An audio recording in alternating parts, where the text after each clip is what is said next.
your boy young I give him that thing. Punch your leg stand and punch it America. Banyi doang ban punch your leg stand and punch it America. Banyi doang ban wo ko jile kankaro watana watching. Oga level juir kwa ogara leg. Panda wadia punch it America. Banyi doang ban chingitongo pandon kujuir baya cheka. Waktu panda juir wadia bi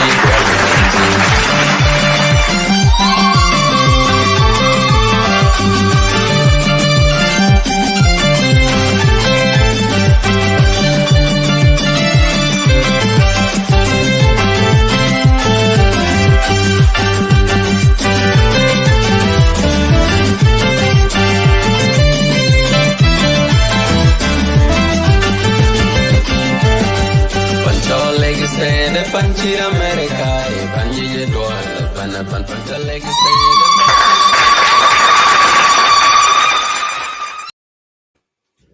Okay, welcome everyone. Welcome to Lake State Media, brother Oyet Patrick. Welcome to Lake State Media. Thank you so much for joining us. And for those of you who are watching, thank you for turning in to Lake State Media. Please start sharing our show. We are live on Facebook and also on YouTube. Mr. Oyet Patrick, thank you so much for accepting our invitation to come to Lake State Media. And for those of you who are watching, Oyet Patrick is the president, is the chairman of South Sudan journalists in South Sudan. So today we will be asking him about how the work of journalists in South Sudan, as we all know. Mr. Patrick, I will give you a chance to introduce yourself to the public. Thank you very much. Thank you for having me on Lake State Media. I'm happy to be here. And this is a new media, and many young people really are associated to the new media. So I'm happy to also know that they are watching us. And my name is Oyet Patrick. I am the current president of the Union of Journalists of South Sudan. I am now 5 months in the office. And I am also a practicing journalist. I work for an American company known as Feature Story News. Feature Story News supply news to a lot of TV stations and radio stations, including CGTN, the China Global TV Network, SABC, the South Africa Broadcasting Corporation, CBC, the Canadian Broadcasting Corporation, SBS, and many others. WION. So I do occasionally work for some of those stations, also I-24, which is Israel 24. So yes, I do that kind of work as well. I do also some radio pieces for CBC and so forth, and also, of course, now more work with the Union of Journalists of South Sudan. Thank you so much, brother. As we know, the challenges of journalists is not only South Sudan, it's all over the world. Journalists are in the race. My next question, as we know, South Sudan is one of the countries that have the freedom of the journalists is very risky. My first question that I would like to ask you about is, does South Sudan have a freedom of the express? Okay.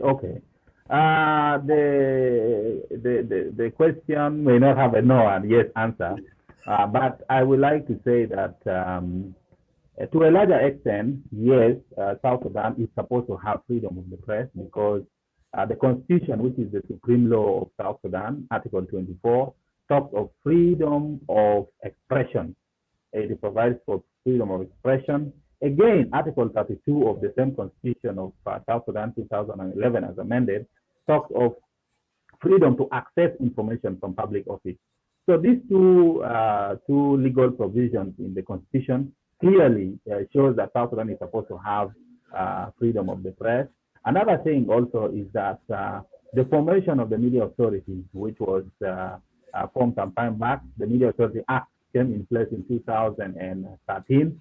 It is a clear indication that South Sudan is supposed to have a free press because the Media Authority is supposed to help in the development of the media in the country. So yes, to that extent, one can say that yes, there is freedom of the press because of the legal provisions that are there.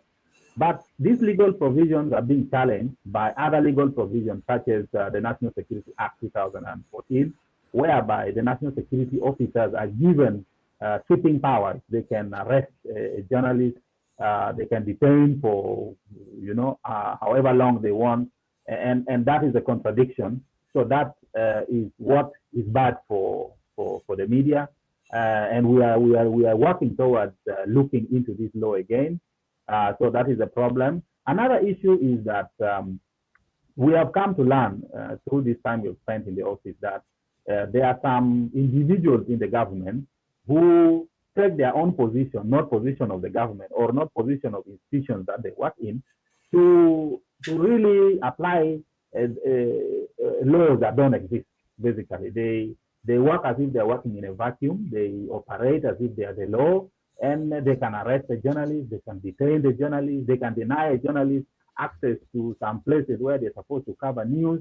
So we have seen also these kind of things happening. But of course, these are wrong things, and these are the things that make us always rank among the countries where we do not have, we look like we do not have any freedom when it comes to the issue of the press. So those are the challenges that are there. The understanding of the work of the media, the understanding of the law that is there to protect the media workers is also a challenge to many institutions and some individual government officials, because we have seen cases where, for example, in Western Bargazal, the officials issued a statement saying government officials or constitutional post holders should not talk to the journalists except the governor and the deputy governor. So this alone tells you that these people are not really understanding that the media has a very, very important role to play to help them in running the government. So yes, we have challenges. We have challenges when it comes to the issue of the press freedom in the country. Yes, I agree. A couple of weeks ago, we see in the social media, governor of Warab State, General Aleo, he gave 72 hours to generally one of the journalists called Manyang Mayo, so to leave the state.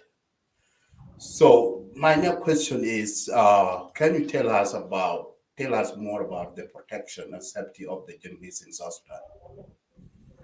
Protection and safety of journalists in South Sudan is still a challenge. We are working very hard to ensure that journalists are protected, but we are facing also a lot of challenges. The media authority is cooperating with us. Every time we have an issue, we report to them, like the issue you mentioned. We also reported to media authority.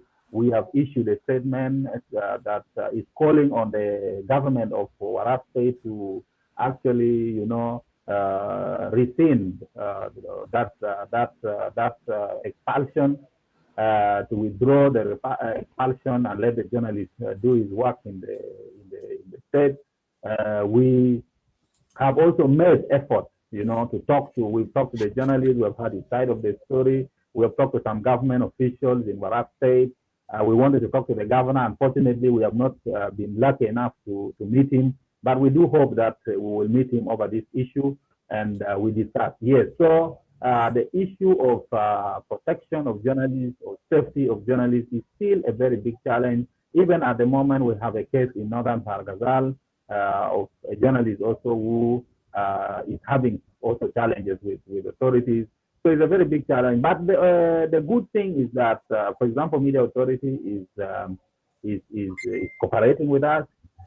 And also some of the government officials that we normally go to, they also cooperate. Exactly, even at the national security level, because we have had a number of journalists who sometimes we find they're arrested, and sometimes they're arrested because of fabricated information that are given to security. They are not really facts. The information that some of the people go and give security about the journalists are not facts. They go and lie to the security, basically, to put it point blank. They go and say things that did not happen. And the security have to act. They arrest the journalists, they take the journalists. And then later when we follow up the case and we say, you know what, the situation is like this, not the way you've been told. And we've seen a number of journalists also being released whenever the correct version of the information is given to the authorities. So we see that one of the challenges is not understanding the role of the journalist. Another thing is not telling the truth when it comes to the issue of journalists. And that puts journalists in danger because now people say, oh, they have lied, hey, they have done this. And then the understanding of the work of the journalists. But because let me tell you, like if you work for a state-owned media in South Sudan now, the understanding of the government officials, of the role of the journalist is totally different from the understanding of the role of a journalist from an ordinary South Sudanese citizen. An ordinary South Sudanese citizen will look at a journalist like, this is a person who, if he's working for a radio station or a new media like you are here, Lake State Media, this is somebody who is trying to bring people together, bringing the common man who may not have water, or the borehole has broken in the village for 2 weeks or 2 months, and the authorities do not know. This person will say zero. The authority will listen to it, will ask the authority, and some action may be taken to help that person. Basically, we are providing information, which information can help somebody at the family level to make a decision, at the government level to make a decision. This is how a common man may understand the role of the media. But for a government official, and if you are working for a state-owned media, the understanding is that your work as a journalist is only to praise the government, to show only the good things that the government has done. If you are working for a state-owned media, then you are not supposed to show the failure of the government. If the government has failed to build a road, or failed to put a bridge, or failed to provide water for community X, and you show it, then you are going to be looked at like you are against the government. You are working for other people who are, for example, against. So that kind of understanding is bad for journalists, because for us, we are neutral. We are not, we don't, and now that the country is divided into so many political parties, you are likely as a journalist to be targeted. People look at you, the IG, the SPLM IG will say, this journalist is now working for SPLM IO. The IO will say, this journalist is now working for TOR. So you find you are in a very difficult situation, but we are neutral. So that understanding of the role of journalists in South Sudan is one of the challenges that we are also facing, because we are seeing some of our colleagues are being accused falsely for being supporters of one party against the other, which in most cases are actually not true. So those are the challenges when it comes to the issue of security and protection of journalists in the country at the moment. Yeah, it's true. You're right, because we experience as well. We Lake State Media, we experience the same thing here. Because whenever we post the show, we interview one of the opposition leaders, the government supposed to say, "Oh, Lake State Media is supporting the opposition." When we interview a government official, they will say, "Oh, Lake State Media is for the government," and sometimes they even accuse us as a Lake State name. They even accuse the Lake State Media is for the Dinka. Yeah, you are right. Few years ago, it happened to me twice when I visited South Sudan. Back 2012, I visited South Sudan for the first time since I left South Sudan. So when I go there, for the first time, I was doing a documentary. The title of the documentary is called "Return Back to Europe." So we were shooting a video. One of my camera person was shooting the video in Juba. We were driving from where President Salva Kiir was former Dr. John Garang, where he was buried. So we tried that road. So we were going to Europe, and when we were inside the car, my cameraman was recording the video, shooting us in the video while we are driving away. The security personnel ran after us, stopped the car. See, say, who give you permission to clip, to record the video? Yes. You see, those kind of stuff. It was a big deal. Until when we get out of it, we went back. We went to to Europe, and again it happened to me again in 2014.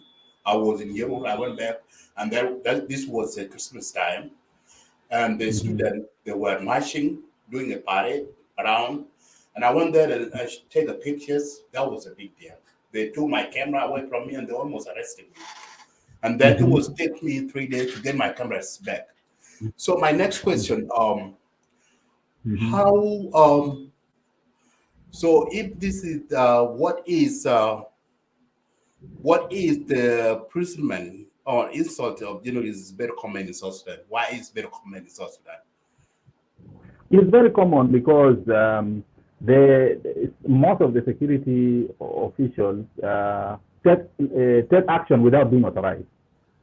People in South Sudan security, they fear the camera more than the gun. As you said, if you are carrying a gun and you are moving in front of Dr. John Garang's mausoleum and you are passing somebody, nobody is somewhere. Nobody was going to ask you that you are carrying a gun. Can you identify yourself? Who are you? Are you a security personnel? Nobody. But if you carry a camera, you will be asked now by very many people who will, come and ask you, who are you? What are you doing? Who gave you permission to carry even the camera? I have an experience in which one of our cameramen was arrested because security just followed him. He carried the cameras from home because during the COVID period, when COVID was very serious, people were working from home. He carried the camera from home and he was coming to the office. And they were following him. When he reached office, he pulled camera from the boot of his car. He was coming up. The time he reached the office, the security came after him. That, can you show us documents? Who are you? And so on. We had to go into a lot of discussions. So, and if you ask these security people, did somebody send you that you should come and arrest anybody who has a camera or is filming or taking pictures? Nobody told them to do that. Nobody told them. So the biggest problem is that the security personnel, individuals, they just decide to take the law into their hands, to take action without being authorized by the superiors.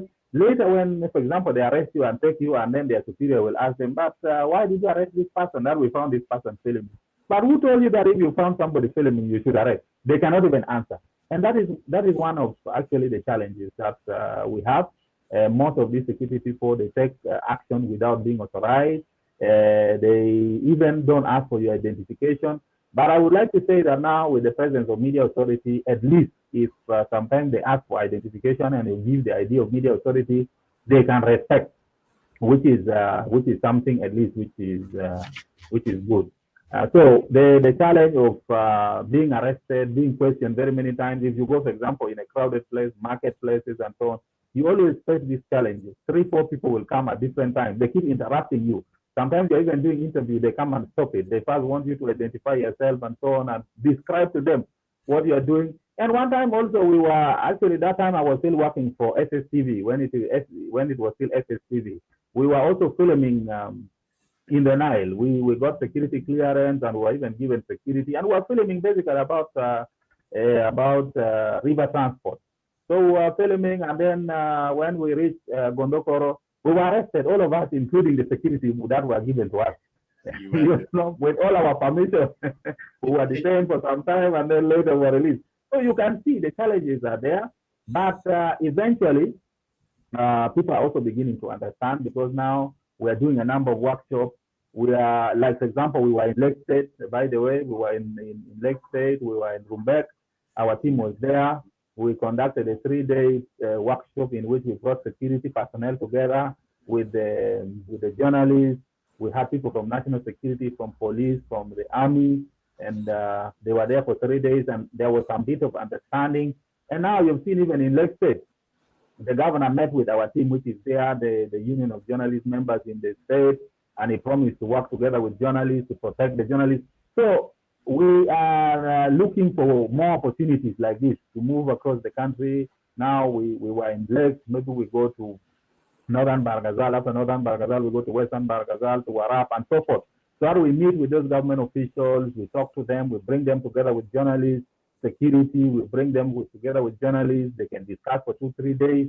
We see where normally people get challenges here and there. What is the suspicion? What are the issues? Once they're ironed out, at least we will see some improvement. So we hope things will get much better. Yeah. Yeah, absolutely. So my next question is regarding about your how will your office will be working with the security sector in South Sudan, like as national security, MI, and other security personnel. How your office will be working with the security sectors in South Sudan? Yeah, we are going to engage with security sector. We have already started, as I told you about Lake State. We are soon, even as we speak now, we are organizing for such a meeting in Juba before the end of this month, November. We are expecting to have another meeting in which we bring journalists together with the security personnel to discuss the protocol people, and then also press secretaries in those offices of government to meet with journalists, and we see we discuss where we as journalists always face challenges. They, as protocol officers and security officers, will also tell us where they think we always go wrong, and then how they want us to operate, and we reach a common ground on which in which we can work together. So that is something we are planning on doing, and not only in Juba. When we finish in Juba, we are going to move across the country. That's one way. Number two is to continue to meet them. As a union of journalists members, we always seek appointment with them, we meet with them, and we discuss some of the concerns that we have with them. These continuous meetings with them will help us to diffuse a lot of tension. It also builds contact in which when somebody is arrested, you can always have people whom you can call. We are not stopping there, even when we are just doing training for journalists. Like now, we have been doing parliamentary, wow, journalists will report about parliament. We invite the security people also to come to see what journalists are learning. And also they also learn something that, oh, this is the work that these people are actually supposed to do.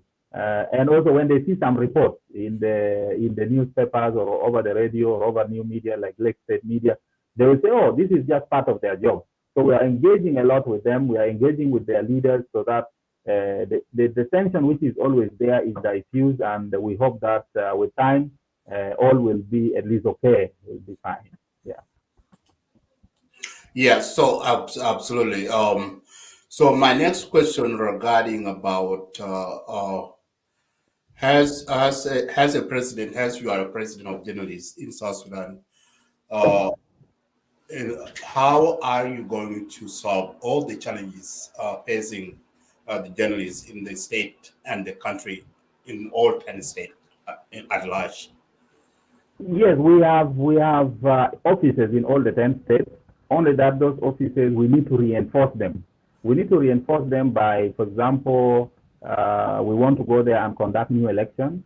We want to also we are looking for funds now to be able to hire at least a decent office in each of the states, get some small facilitation fees for airtime and running of the office in the state. And we have some promises, though they have not materialized to funding yet, because as a union at the moment, we do not have a business that we are running. And that's one thing also we are planning on doing, that because we are a trade union, we are a professional body, a union of professional body, and nobody has stopped us from doing a business. So if we get some funds and we build, for example, a hotel in Juba here, where we run this hotel and then we generate money. This money can help us to set up those offices in the state. This money can help us when we want to call for annual general meetings of our members. So we, at the moment, we do not have. We were actually trying to engage with the state authorities at Central Victoria to give us at least some land, in which land we can build a structure. We can also have, a conference facility there where press conferences can also be held. When foreign dignitaries come to the country, instead of us always running to foreign affairs ministry or to the office of the president, there can be a hall in which these foreign dignitaries can come and have address the media, and office spaces also that can be rented out to generate revenue, because we are not going to rely on donors forever. The money that comes from donors is unpredictable. So we want to set up some structures for some permanent revenue generating activities. We have members that membership contribution, but it's small money. It's £3,000, which is about $8 basically. That money per person per year is really small. It cannot do much. So we need resources in order to go across the country, to establish strong offices, to establish very strong networks. Right now, at least things are getting easier with the new media.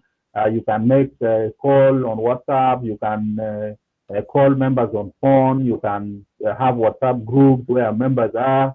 And these things will help address a lot of challenges. When there's a problem in Eastern Equatoria, the team in Eastern Equatoria can immediately alert the group and some action will be taken. whether it means calling the authorities, talking to government, talking to heads of security and things like that can happen when you have a strong team on the ground. But when you do not have a strong team on the ground, then it's a challenge. So we are working towards that to ensure that we really have very strong membership on the ground, and that will help us to coordinate also contact of the state officials. We should have Minister of Information, the Press Secretary of the governor, and the head of security in the state. So that when anything is happening to the journalists, we're able to respond. We are also embarking on in-house training for journalists. Like the trainings are not only about basic journalism skills and maybe professional work, which is a key part that we are playing, but also on basic security consciousness.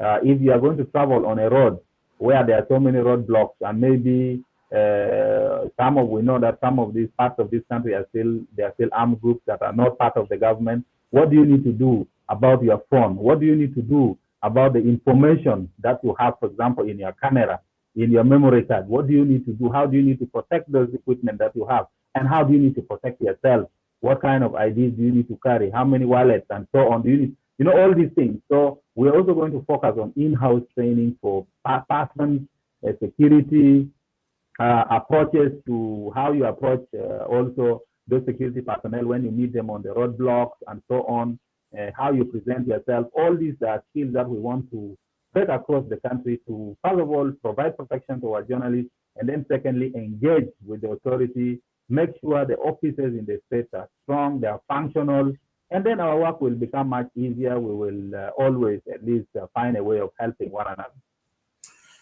Thank you. There's a question Emmanuel Medid asking you. He's asking why another journalist of another country come to interview our president. This is a very good point, because we see some of the other country journalists, they are the one who come to South Sudan to interview our president, but our own journalists, they are not allowed. For example, a couple months ago, one vice president, Rebecca Nyanden, came to the United States. So we approached her with her team to bring her to Legislative Media. They declined our invitation, but they went to other foreign media. So that's a good question. Go ahead. Yeah, this is actually one of the challenges that we are trying to engage with the authorities. We are now starting to engage with the press secretaries in the office of the president and the office of all the vice presidents, because we are also concerned that there is that kind of action being taken, where foreign journalists come up to Juba here and interview our leaders, and yet we are not given access. We feel that is wrong. That is not something that we support. Whereas we do not also block foreign journalists from interviewing our leaders like the president, we feel that we as journalists of South Sudan should also be given the opportunity. And that comes to the issue that I discussed the other time. I mean, when I discussed earlier today about the way, for example, some of our officials look at us as journalists. They think that our role as journalists is only to praise, for example, the government officials, to not to point anything negative, and sometimes also maybe they also doubt our abilities, which is wrong, because with the war now, you see you people are in the West, in the diaspora. You have gone to the same schools where some of these foreign journalists have gone to, sometimes even better schools. And many of the journalists in this country have gone to the same schools where these foreign journalists have gone to. So we are taking up this issue. It is an issue that we have taken note of, and we are taking it. And we hope that the authorities will listen to us and give us our space, so that we also, get the same opportunity, because this is actually basically discrimination against your own people. We should be actually the first people to interview our leaders, and then other media or other foreign media can even get from us. For example, if people can take from Lake State Media, if you take the interview of the vice president from Lake State Media, or the interview of the president of the country from Lake State Media, that is good. I mean, because even if we always our leaders like criticizing our media. How do you give our media prominence? How do you develop the media? How do you develop the media if you don't appear in them? If you don't trust them, then who do you expect to trust the media? I always tell one thing to many that even if you need any form of development in this country, you need the media, because if you need, for example, an investor to come to South Sudan, the first contact point of the investor is the media, because the person will read about what is written about South Sudan, what is being said about South Sudan over the listed media, what is being discussed over the social media. So the media is the first contact of anybody who wants to do anything serious in this country. And if you want your media also to have that prominence, to develop, then you as leaders, you need to really come to those media houses and talk to them and talk to the journalists and let other people from outside take your information from your own media. Now, there is that tendency where, our leaders talk more, they prefer the foreign media to other local media. And not only our leaders, even some of the international organizations that are in South Sudan, they also sometimes behave the same. You may prepare for a trip. For example, you are going to a certain place, and then all of a sudden they tell you, know what? Now we are not taking the local media, we are taking only media X and Y. And then you're like, but we are all media, and this that we are doing actually is supposed to be for first for the people of South Sudan. So the first consumers of this information should be South Sudanese people. But then you see at the end of the day, you find maybe international media is favored, more than the local media, which actually is a problem that we are working on. We have already raised, by the way, this complaint to the press secretary in the office of the president. We have raised this complaint already to some offices. I will not mention them by name, but we are working towards it. And we hope that with the new year coming, we are going to see changes, and we are going to see our leaders talk to our media, our South Sudanese media. Thank you so much. My next question is about if the government arrested the journalists wrongly, how would you interact as a president of journalists in South Sudan? First of all, we always point out that if the arrest is done wrongly, we point out clearly that the arrest is done wrongly. And then we engage with the authorities to ensure that the person who is arrested is released. This is what we have been doing. We have been putting it clear in all clear terms that ABCD is not done in a proper way. Maybe procedure was not followed, or even the journalist has no case to answer, and for that reason, he or she should be released. I think these have been, we've been stated this in regard to the issue of closure of Radio Jonglei, and later the radio was open.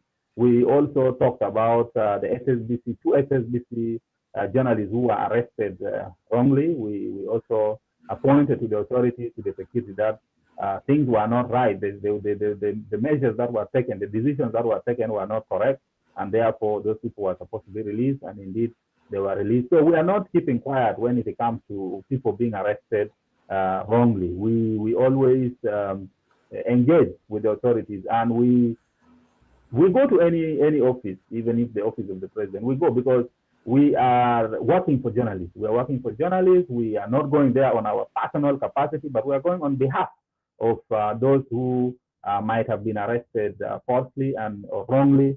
Then we take on the issue. So that is basically what we do. We always point clearly to the authorities that this is not supposed to be done. By the way, the law provides now that the Media Authority Act, that any issue against a journalist which is related to his or her journalistic work, if there is any complaint, take it to Media Authority. The Media Authority will be the one to handle the case. They are supposed to have a complaint commission, and then the complaint commission will sit, try to see where the complaint is, invite that journalist to come, or the media house that is being complained about to come. When they are summoned, they bring the complainant plus the person being complained against, and then the issue is looked at. If the Media Authority can resolve it, the issue can only get to an arrest level when the Media Authority has failed to resolve it. The two parties that are conflicting have failed to agree, and the Media Authority has given a go-ahead that now that the two parties have failed to agree, they have failed to listen to us, you can now go to court. This is when from the court or then and with the recommendation from media authority, a process such as arrest can be made. But people should not start with arrest. And this is what we're telling our government. Don't start with arrest. You first start with preliminary investigation. If a case has been brought to you, some of the cases brought are fabricated. Somebody will go and tell lies.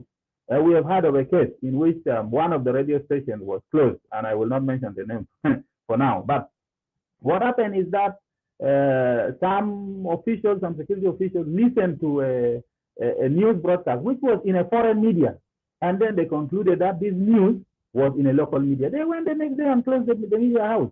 After 3 days, when investigation was done, it was found that this news was not broadcast in the local media. It was a foreign media. Somebody had a recording and showed them this is the recording of the news. It was a radio. This is a recording of the news. This news was not done by a local media. It was done by a foreign media. And then there was no case. They had to go and open the radio station with an embarrassment. And that is what we're saying, that first do a preliminary investigation. Then you can do a full investigation. By the time it comes to arrest must be the last resort when really you have tried all your level best to resolve the problem. So we are really pointing out to the authorities, and somehow they are listening, because when we launch a complaint, normally we see a reversal of some decisions. We see release of some of the people who are arrested wrongly. So yes, something is being done about it. Thank you, Oyet Patrick. My next question is about, as we Lake State Media, we would like to open a brand in South Sudan, because we are based now in the United States, but we want to take our media back home to have office in Juba or Lake State, any other state, because we can bring news. How can you tell us about the registration of the media in South Sudan, media house in South Sudan? What are the process? Because we try to read out, but there's a roadblock that we didn't do. So can you tell us what is the procedures to register our media in South Sudan? Yes, Lake State Media. First of all, I would like to tell you that you are welcome. If you want to come back home, you are very much welcome. Yeah. The procedure is very simple. The procedure is that, first of all, if you are a private media like Lake State, what is needed is that you register, because you register either a business, a partnership, or a company, okay? Or even a sole proprietor, for example.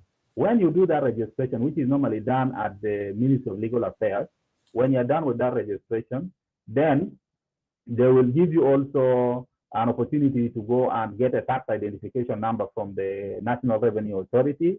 And then when you get all those documents, you get operation licenses. If you want to establish, for example, the media in Central Equatoria, you get operation licenses from Central Equatoria. Then you get a letter from Chamber of Commerce. That letter is a membership certificate. And then you get documents from PID. These are two documents. There's a document called letter to authorize you to have a rubber stamp, to have a stamp. And then number two is a letter of no objection, where they take your fingerprint and the CID keep it in case you have a criminal record. This is the purpose. And then they give you, when you have all those documents now, then you go to media authority. To the media authority now, you are going to ask for a license to operate, because the media authority is the regulatory body now. So media authority will check that, have you got a tax identification number? Have you been registered now as a business or a sole proprietorship, a company, a partnership, and so forth? If yes, have you registered with Chamber of Commerce? Have you registered? Are you a member? And all this. When you have all this, then media authority will charge you the fees that they are supposed to charge. Whether if it is for TV, it is for radio, it is for print, they have their rates there. They charge you. Once that is done, you are free to operate. Then you can. So that is the procedure. Thank you. That's a good information that we want to know, because our media. So we don't want to base within the United States. I want to go back home and open more. So I think with my last question, which is a lot of South Sudanese have in their mind, is it's about what's going on. Is breaking news going on. I know this will be a political, it's not in your side, but give us, as a journalist, you can give us what's going on in Juba right now. We see in yesterday, we see a breaking news that governor release the mayor of Juba. So can you give her the what's going on in Juba right now? Yes, yes, that is authentic. It has been really proven that yes, the mayor of Juba City Council was relieved on Thursday from his duty as the mayor of Juba. And on Friday morning, we've seen a few people going to the street and trying to protest that why was he removed, they want him back. And actually, if you find people in Juba in groups, since yesterday evening, since Thursday evening up to today, they are all discussing this issue. This is the biggest issue people are discussing. Yes, whereas it's normal for appointing authority because they are the ones who appoint you in office, they also have the power to relieve you. I think the mayor had become popular. This is what I can tell you as a journalist. Yeah. The mayor has become popular. When the mayor came to office, he started with the fight with the witch doctors, and people were like, "Why is he doing this?" And there are a lot of things to do in Juba. And then, so later, the mayor started moving to some serious work, such as issues of sanitation. People who open septic tank, moving to other neighbors and so on. He started working to stop that. He started coming to the issue of opening up roads. I think this is what was the biggest news. He was opening up roads. People who had built block roads, he opened up the roads. He was now trying to grade them. And we've seen actually that way, every development has two sides. It has the negative side and the positive side, but you always have to look at the longer or the bigger picture because even as I said, every development, like Juba is developing as a city, and as it's developing, there are many challenges: the challenge of drainage system, the challenge of water, the challenge of roads, and so forth. So yes, as he was doing his work in terms of opening up roads, especially those who had encroached along the roadsides, and some people who had built on the roads, and so some people felt bad, some people complained. But at the end of the day, after a while, people started saying, "Hey, but even though we are saying that what mayor is doing is not good, now the roads are more open, by the way." And then the people who used to sell along the roadside, now they are not there. In case of any traffic accident, people don't get that much injured and so forth. So there was some kind of order coming in place. And people also liked the way he was fearless. I can put it that way. Mm-hmm. He could just, stick to the law and say, this is the law and we have to follow it and so forth. So yes, to a larger extent, the people of Juba, according to some of the, even today I was out trying to interview a few people, the majority of them feel that he was doing the right thing. And some are even calling for him to be reinstated, including a lot of journalists in the group where I am. They're saying, we wish mayor could be reinstated. So yeah, there's that, there's still that feeling that he should be back. But with this appointing and removal, you never know. Maybe he's coming back in the bigger position. You never know. So we only have to wish him all the best, and we hope to see him again, because we have seen this happen before. Officials are removed, and sometimes they get bigger positions. So it has happened, for example, in the Ministry of Finance, when Honorable Salvatore Garang was, and the secretary was removed at one time. He was home for some time, became a minister, and so many cases here. So you never know. Maybe Honorable or His Worship Callisto Ladu will come back as somebody somewhere in the government again. Yeah. Yeah, we hope the government and state level governor should consider and hear the voices of the citizen, because the person is well recognized and people are thanking him the wonderful job he's doing in the state, because we see the street is clean and make sure that security in place. So that is the work support our leaders should do, because he is doing his job, and the person that is doing his job not supposed to be fired. And we should, the government should bring more people like him. So people in the diaspora here, the voices are calling the government to reinstate him back to the position. And there is one point that Peter can saying, he said that the reason why the corruption in the is so rampage in South Sudan is because the silence of the media. Because the media are the eye of the people, what's going on. And that this is a good example for this, the mayor. That's one of the good examples. Because the media should go there and see what's going on there. So can you reply to Protected for his comment? Yeah. I don't think that it is the silence of the media which is making the corruption really to be, out there. Media is playing a very small part when it comes to the issue of corruption because, look, I can tell you now that South Sudan, we all know that South Sudan receives money from oil, sale of oil, but the statistics, the data is not there. Nobody is giving you the data. So as a media, how are you supposed to report on this issue? Because you need information. You ask the Minister of Petroleum, they'll not give you the data. You ask the Minister of Finance, they'll not give you the data. They'll not give you the figures. How much money do we get in a month? So you do not know. So how am I supposed to say there's corruption when I don't know how much is got? And also, how much is spent on what? We don't know. Another thing is like the National Revenue Authority. The National Revenue Authority collects money, yes, but we do not know, as the media, we do not know how much money is collected. So I cannot report. I cannot say there's corruption or there's no corruption because for us as media people, we report on facts. At least we are supposed to report on facts. We are supposed to report on things that if you are asked that, can you produce evidence? You are able to produce. Now, if I'm not given the evidence, I cannot help. And that's why you see even International Monetary Fund, the World Bank, and so on, they are always asking the government, please, government, try to be as transparent as possible in your financial dealings. If you have collected 10 billion pounds this month as part of your revenue or from revenue authority, can you tell us that you've collected? And can you tell us where you spend the money? Maybe you spend the money on salaries and then buying equipment for the army, for the police. Yes, just let us know how much. We don't want to know the details that they bought this gun, but at least we spend this money on military equipment. We spend this money on salaries and so on and so on. And we don't need to see that so and so was paid how much, but at least we need to know something. But if the government does not provide that you as a journalist, you simply cannot do much.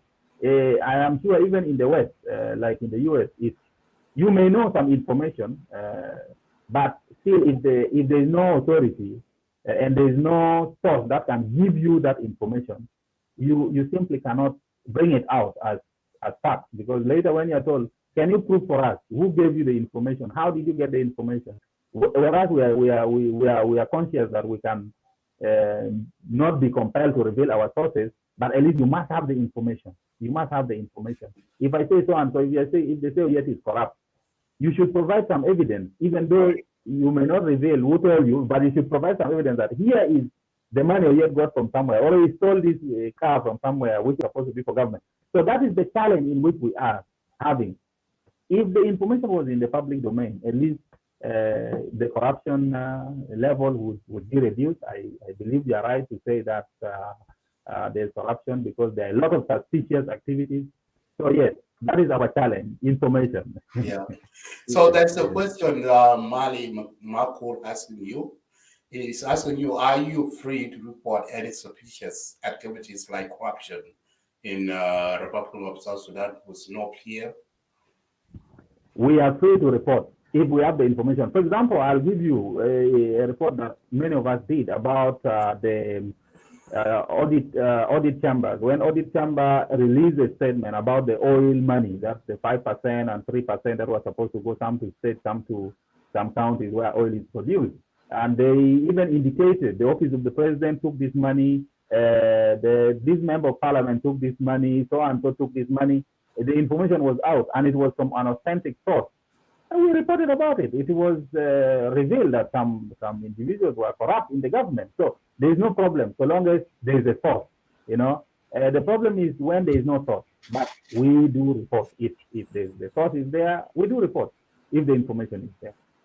Thank you. My last question is about: can you confirm to us as a journalist, because there's a document is flying in social media about a statement of mayor which is that statement is say that the date is wrong, is March 29, May 29, March 29. Can you confirm to us right now, the mayor of Juba has restated or no? I would like you to repeat that one. I didn't hear some part of it. You said Okay, there's a document going on. There's a document going on in social media. They say that the governor is restated the mayor of Juba. Is that true or not? No. Okay. No. Up to now, there is no confirmation. I actually saw that document before I came on air, and it was actually an old document, which was 29th of March. March, yeah. It was Friday also, so I think people are linking it to today being a Friday. But so far, we have not had any confirmation from the office of the governor that the mayor has been reinstated. Even though there's a lot of social media, people who are talking on social media asking actually the governor to reinstate the mayor, we have not yet had confirmation that the mayor has been reinstated. Not yet. Okay, thank you. Yeah, because people are so confused, and that's good that we need to get right information so that people can know. And also for those of you who are watching, Let's Say Media is working to bring mayor for the interview in Let's Say Media. So to let you go, before I let you go, can you put your last word, and then before I let you can go? What should I do? I said before I let you go, you can put in your last word. Oh, thank you. I would like to thank Let's Say Media for this opportunity and for opportunity that they are giving to many South Sudanese people to talk to themselves, to talk to their colleagues, to talk to the entire country. I think we need more. We need more of Let's Say Media. If you can come back home also, it's good. Or you have a branch here, it's very, very important. We are heading towards very, very serious activities in this country. One is constitutional making process. The bill that is supposed to guide the constitutional making process is now in Parliament. We are going to go for example, maybe voter registration, because at the end of this transitional period, there's supposed to be election.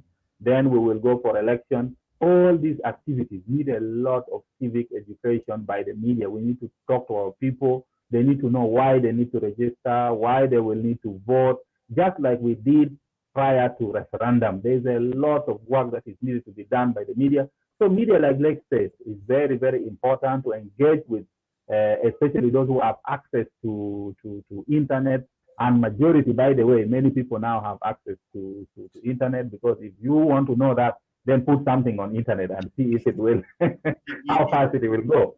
So yes, so we need you home. We need you to help in, providing civic education to our people. Change has come. We need to embrace it. We need to work, especially people of my age and you and the rest. This is the time that we need to do something for our country.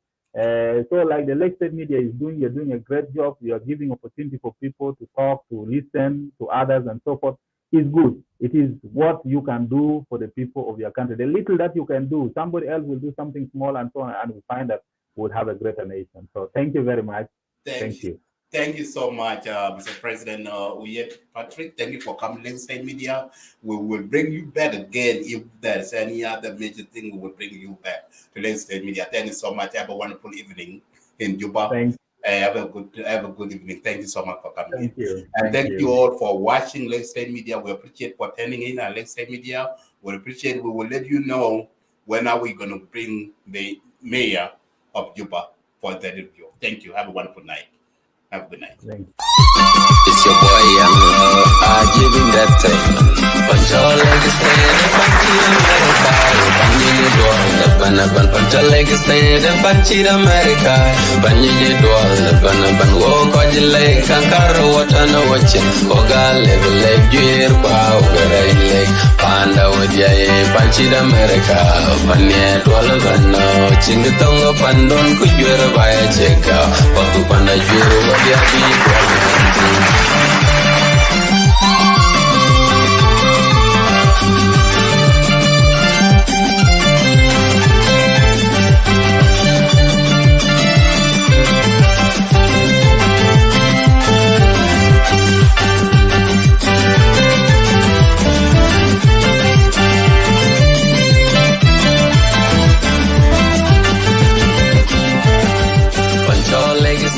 Panchir America, Panjija Dwal, Panapan Pantalek,